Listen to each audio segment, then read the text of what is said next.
न्यायमन्त्री KB Sharma ओलीले लगाए राष्ट्रपतिको हातबाट टीका। पूर्व राजा शाहको हातबाट टीका लगाउन शुभेच्छुको लाम।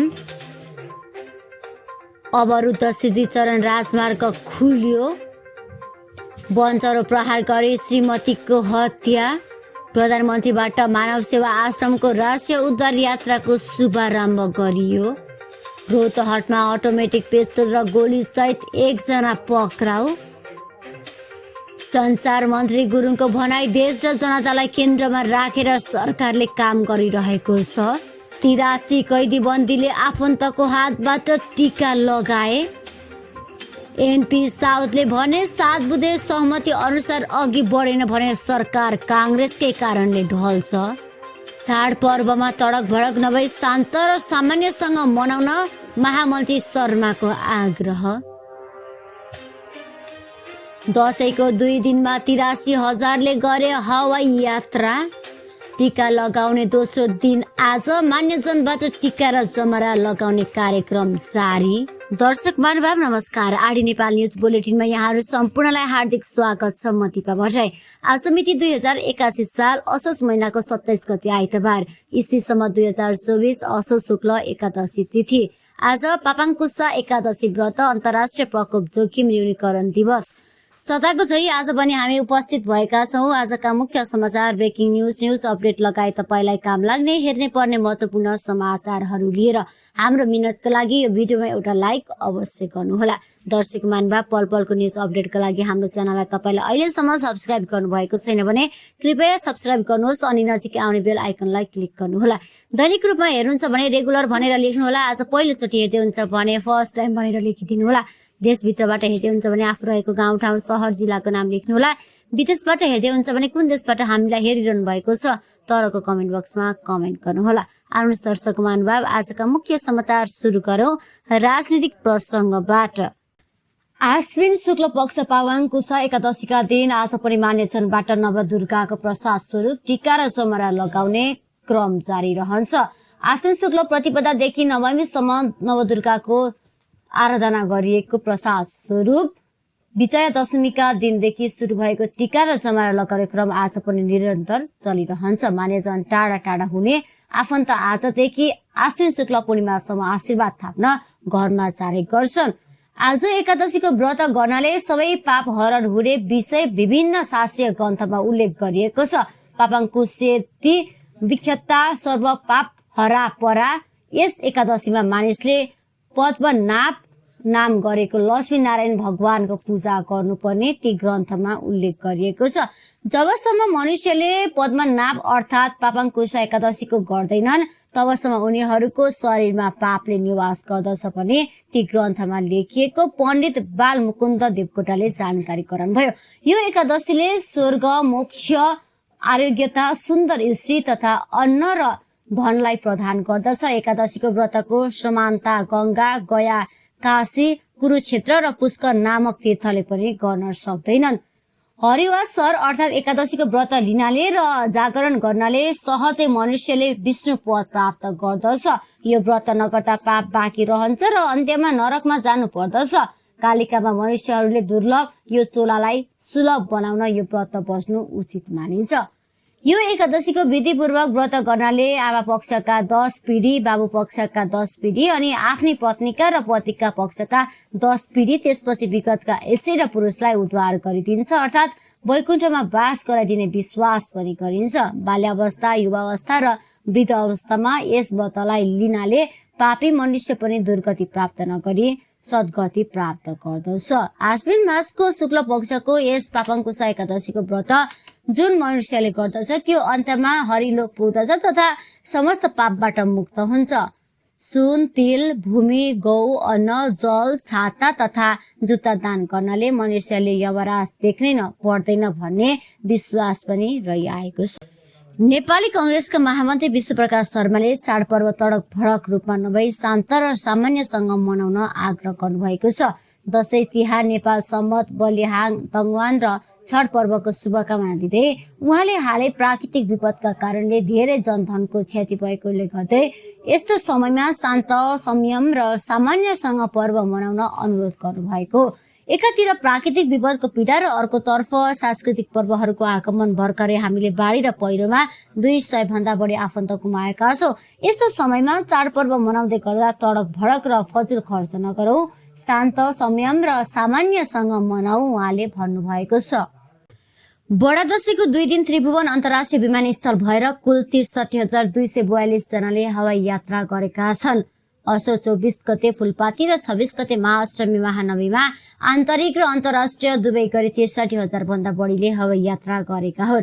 त्रिभुवन अन्तर्राष्ट्रिय विमानस्थलका प्रवक्ता रिन्सी शेर्पाका अनुसार असो 24 गते आन्तरिक तर्फ 2 तर्फी गरेर 301 उडान मार्फत 17,329 र असो 25 गते 278 उडानबाट 14,436 गरी कुल 31,765 ले आन्तरिक उडानमा हवाई यात्रा गरेका छन्। यस्तै अन्तर्राष्ट्रिय तर्फ असो 24 गते 2 तर्फी 107 उडान मार्फत 16,509 र असो 25 गते पनि 107 उडान हुँदा 14,968 गरी कुल 31,477 ले हवाई यात्रा गरेको विमानस्थल कार्यालयले जनाएको छ। यो उडान र यात्रु संख्या आगमन र प्रस्थान दुवैको हो।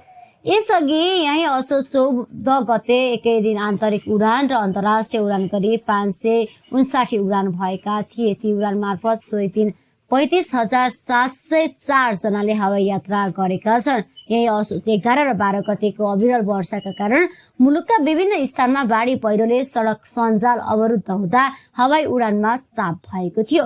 अन्तर्राष्ट्रिय विमानस्थलमा आन्तरिक र अन्तर्राष्ट्रिय दुवै उडान चाप बढेपछि विमानस्थलको टर्मिनल भवनमा यात्रुको खचाखच भिडभाड थियो। अहिले हवाई उडान सामान्य बन्दै गएको विमानस्थल कार्यालयले जनाएको छ। यही असोज 13, 14, 15 र 16 गते हवाई उडान चाप बढेको थियो।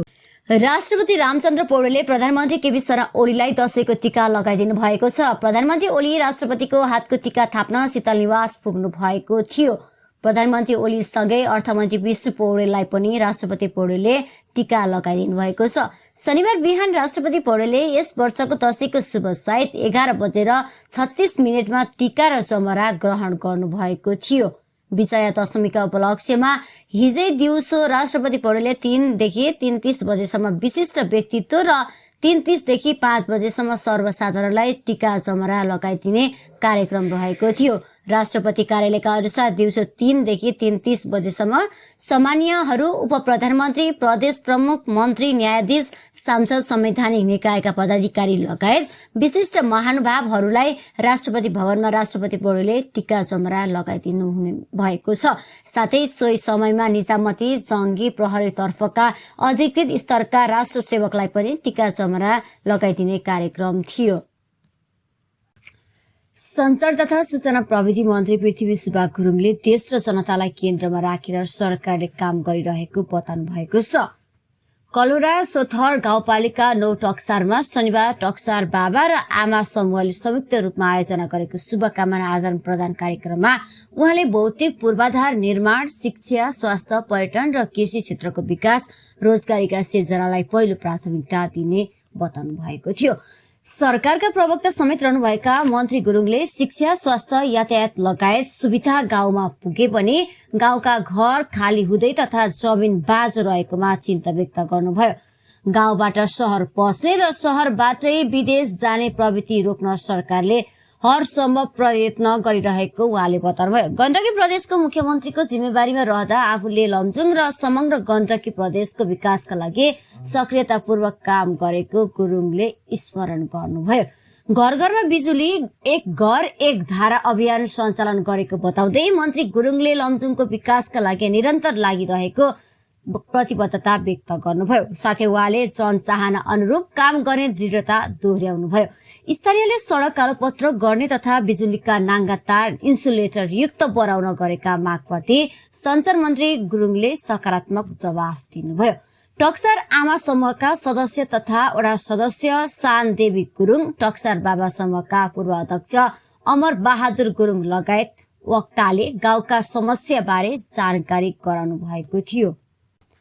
रौतहटको देवाई गोनाही 6 कर्कच कमेरिया गाउँमा प्रहरीको गस्ती टोलीले एक थान विदेशी अटोमेटिक पिस्तोल र गोली सहित शुक्रबार राति 1 जनालाई पक्राउ गरेको छ। कर्कस कमेया गाउँका 56 वर्षीय भोला राय यादवलाई पिस्तोल र गोली सहित पक्राउ गरेको इलाका प्रहरी कार्यालय गरुडाका डीएसपी राजन कार्कीले जानकारी दिनुभएको छ। यादवको साथबाट मेड इन यूएसए अटोमेटिक पिस्तोल 1 थान, म्यागजिन 1 थान, 9 mm को गोली 2 थान र शटगनको गोली जस्तै देखिने 4 राउन्ड बरामद भएको प्रहरीले जनाएको छ। देवावी गनाही 6 कर्कचमा दुर्गा पूजाको अवसरमा लागेको मेलामा प्रहरीको गस्ती टोलीले यादवलाई शंका लागेर चेक गर्दा साथबाट हतियार बरामद भएको थियो। गाउँकै कसैमाथि रिसिबी साध्ने उद्देश्यले यादवले भारतबाट पिस्तोल खरिद गरेको बयान दिएका छन्। उनी 6-7 वर्ष रोजगारीका लागि विदेश बसेर आएका हुन्। यादवलाई देववाही गोनाहीको प्रहरीको टोलीले राति नै पक्रेर इलाका प्रहरी गरुडामा ल्याएको थियो। सुक्खा पहिरो गएपछि अवरुद्ध सिद्धिचरण राजमार्गको उदयपुरको कटारी घुर्मी सडक खुलेको छ। शुक्रबार बिहानदेखि कटारी नगरपालिका 14 स्थित भदौरेमा पहिरोले अवरुद्ध सडक हिजोदेखि पुनः सञ्चालनमा आएको हो। इलाका प्रहरी कार्यालय कटारीका प्रहरी नायब उपरीक्षक कमल बजागाईले सडक सुचारू भएको जानकारी दिनुभयो। हिजो साँझसम्मको अथक प्रयासपछि सडक खुलेको छ। उहाँले भन्नुभयो, ओखलढुङ्गाको हर्कपुर स्थित सडक कार्यालयसँग समन्वय गरी ठूलो लोडर मगाएर सडक खुल्ला गरिएको हो। पहिरो जति पन्छाए पनि माथिबाट झर्ने क्रम जारी हुँदा सडक खुलाउन समय लागेको हो। आज बिहानसम्म पनि माथिबाट पहिरो झर्ने क्रम जारी थियो, तर निरन्तरको प्रयासले अहिले सडक सञ्चालन भइसकेको छ, उपरीक्षक बजागाईले भन्नुभयो। यस सडक खण्ड अवरुद्ध भएपछि कोशी प्रदेशका पूर्वी शहरहरूबाट पहाडी जिल्ला खोटाङ, ओखलढुङ्गा, सोलुखुम्बु जाने यात्रु र पहाडी जिल्लाबाट तराई क्षेत्र आउने यात्रुलाई समस्या भएको थियो। हिजो सडक खुलाएपछि सवारी साधनहरू आउजाउ गर्न थालेको कटारी 14 वडा अध्यक्ष अमर बहादुर मगरले बताउनुभयो। सडक सञ्चालन गर्न मिर्सया कटारी घुर्मी सडक कार्यालय कटारी तथा प्रहरी लगायतले शुक्रबार रातिसम्म काम गरेका थिए। दशैंका बेला यात्रुहरू रोकिएपछि दिनरात खटेर सडक सञ्चालन गरिएको प्रहरीले जनाएको छ। बडा दशैंको 10औं दिन तनहुँ कारागारका 83 जना कैदीबन्दीले आफन्तको हातबाट टीका लगाएका छन्। कारागारमा साँझ 5:30 बजेसम्म टीका लगाउने व्यवस्था मिलाइएको थियो। सो क्रममा 83 जना कैदीबन्दीले टीका लगाएको तनहुँ कारागारका प्रमुख नारायण अधिकारीले जानकारी दिनुभयो। उहाँले भन्नुभयो, 237 जना आफन्तजनले कैदीबन्दीसँग भेट गर्दै दशैं मनाएका छन्। दशैं मनाउन पाउँदा कैदीबन्दी खुसी भएका छन्। विभिन्न अपराधमा सजाय भोग्न कारागारमा रहेका कैदीबन्दीले आफन्तसँग टीका लगाउन पाउँदा खुसी व्यक्त गरेको अधिकारीले उल्लेख गर्नुभयो। कारागारमा रहेका कैदीबन्दीले दशैं मनाउनका लागि रकम संकलन गरेका थिए। सोही रकमबाट उनीहरूले खसीको व्यवस्थापन गरेका थिए। सरकारले दशैं मनाउनका लागि प्रति कैदीबन्दी रु 300 र लत्ता कपडा बापत रु 2500 उपलब्ध गराएको थियो। केही कैदीबन्दीले मुढा बिक्री गरेर समेत दशैं खर्च जुटाएका थिए। तनहुँ कारागारमा 330 कैदीबन्दी छन्। उनीहरूलाई कारागारभित्र रहेका 2वटा ब्लकमा व्यवस्थापन गरिएको छ। नेपाली कांग्रेसका प्रभावशाली नेता तथा पूर्व मन्त्री एनपी साउदले कांग्रेस र एमाले बीच भएको 7 बुँदे सहमति अनुसार दुवै दल इमानदार भएर अघि बढ्नुपर्ने बताउनु भएको छ। दुई दल बीच भएको सहमति अनुसार सरकार अघि बढेन भने कांग्रेसले नै सरकार ढाल्ने बताउनु भएको छ। हिजो शनिबार राति प्राइम टिभीबाट प्रसारण भएको जनता जान्न चाहन्छन् कार्यक्रममा पत्रकार ऋषि धमलासँगको कुराकानीमा उहाँले यस्तो बताउनु भएको हो। उहाँले दुई दलले सरकार बनाउने बेलामा गरेको संविधान संशोधनको विषयमा काइते कुरा गरिएको आरोप लगाउनु भएको छ। देशमा एकता कायम गर्नका लागि कांग्रेसले सबै दलसँग सहकार्य गरेको उहाँको भनाइ छ। उहाँले कांग्रेसले सत्ताको लागि फेरि माओवादीसँग पनि सहकार्य गर्न सक्ने सम्भावनालाई नकार्न सक्नु भएन। उहाँले भन्नुभयो, सत्ता सहकार्यका लागि कांग्रेस सबै दलसँग खुल्ला रहेको स्पष्ट पार्नुभयो। कैलालीको चुरे गाउँपालिका 6 ढुङ्गेनी गाउँका डमर बहादुर चुनाराले 47 वर्षीय श्रीमती हिरादेवी चुनाराको वञ्चर प्रहार गरी हत्या गरेका छन्। निजले आफ्नो श्रीमतीको टाउकोमा वञ्चर प्रहार गर्दा हिरादेवीको घटनास्थलमै मृत्यु भएको सुदूरपश्चिम प्रदेश प्रहरी कार्यालयले जनाएको छ। डमर बहादुरलाई इलाका प्रहरी कार्यालय फलरुटेडले पक्राउ गरेको छ। गए राति नै धनगढी क्षेत्रबाट बचाङ केदार स्यु गाउँपालिका 2 का 20 वर्षीय पारस राव र धनगढी उपमहानगरपालिका 14 का 19 वर्षीय आकाश मगरलाई लागु औषध खै र हिरोइन सहित पक्राउ गरेको प्रहरीले जनाएको छ। हवस् त दर्शक महानुभाव, आरडी नेपाल न्युज बुलेटिन अहिलेका लागि यति नै। हामीले प्रस्तुत गरेका यी समाचारहरूप्रति तपाईँको धारणा के छ? आफ्नो धारणा तलको कमेन्ट बक्समा कमेन्ट गर्नुहोला। हाम्रो मेहनतको लागि यो भिडियोमा एउटा लाइक अवश्य गर्नुहोला। आरडी नेपालको न्युज बुलेटिन नेपाली समयअनुसार भोलि बिहान 6 बजे लिएर फेरि हामी उपस्थित हुने नै छौँ। पल पलको न्युज अपडेट हेर्नका लागि आरडी नेपाल न्युज च्यानललाई सब्स्क्राइब गर्न नभुल्नुहोला। नमस्कार।